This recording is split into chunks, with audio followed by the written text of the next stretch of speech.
പ്രധാനമന്ത്രിയുടെ മറുപടി പ്രസംഗത്തിൽ നിന്ന് ഒളിച്ചോടരുതെന്ന് രാഹുലിനോട് ആവശ്യപ്പെട്ട കിരൺ റിജിജു. രാഹുലിനുള്ള ശക്തമായ മറുപടി പ്രധാനമന്ത്രി നൽകുമെന്നും റിജിജു പറഞ്ഞു. വൈകുന്നേരം 5 മണിക്കാണ് ലോക്സഭയിൽ പ്രധാനമന്ത്രിയുടെ മറുപടി പ്രസംഗം. ഈ പശ്ചാത്തലത്തിലാണ് കേന്ദ്ര പാർലമെന്ററി കാര്യമന്ത്രിയുടെ പ്രതികരണം.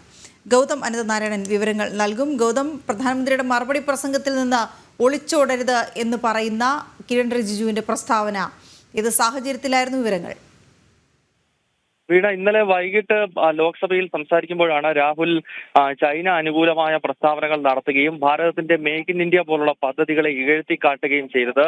ഇതിനെതിരെ വലിയ പ്രതിഷേധം തുടരുന്നതിനിടയിലാണ് ഇന്നിപ്പോൾ വൈകുന്നേരം 5 മണിക്ക് പ്രധാനമന്ത്രി നരേന്ദ്രമോദി ലോക്സഭയിൽ സംസാരിക്കാൻ പോകുന്നത്. സ്വാഭാവികമായും രാഹുലിനെതിരെ പ്രധാനമന്ത്രി ആഞ്ഞടിക്കുമെന്ന കാര്യത്തിൽ യാതൊരു സംശയവുമില്ല. ഈ പശ്ചാത്തലത്തിലാണ് കേന്ദ്ര പാർലമെന്ററി കാര്യ വകുപ്പ് മന്ത്രി ഇപ്പോൾ രാഹുലിനോട് പാർലമെന്റിൽ നിന്നും ഒളിച്ചോടരുത് എന്നൊരു ആവശ്യം ഉന്നയിച്ചുകൊണ്ട് രംഗത്തെത്തിയിരിക്കുന്നത്. പ്രധാനമന്ത്രി ഇന്നലെ രാഹുൽ ഉന്നയിച്ച എല്ലാ ആരോപണങ്ങൾക്കുമുള്ള മറുപടിയുമായാണ് വൈകുന്നേരം ലോക്സഭയിലേക്ക് എത്തുക എന്ന സന്ദേശമാണ് കിരൺ റിജിജു നൽകുന്നത്. അതിനാൽ രാഹുലും മറ്റു കോൺഗ്രസ് എംപിമാരും അവിടെ തന്നെ ഉണ്ടാകണം എന്ന പരിഹാസ രൂപേണ ഉള്ള ഒരു പ്രസ്താവനയാണ് ഇപ്പോൾ കിരൺ റിജിജുവിന്റെ ഭാഗത്ത് നിന്നുണ്ടായിരിക്കുന്നത്.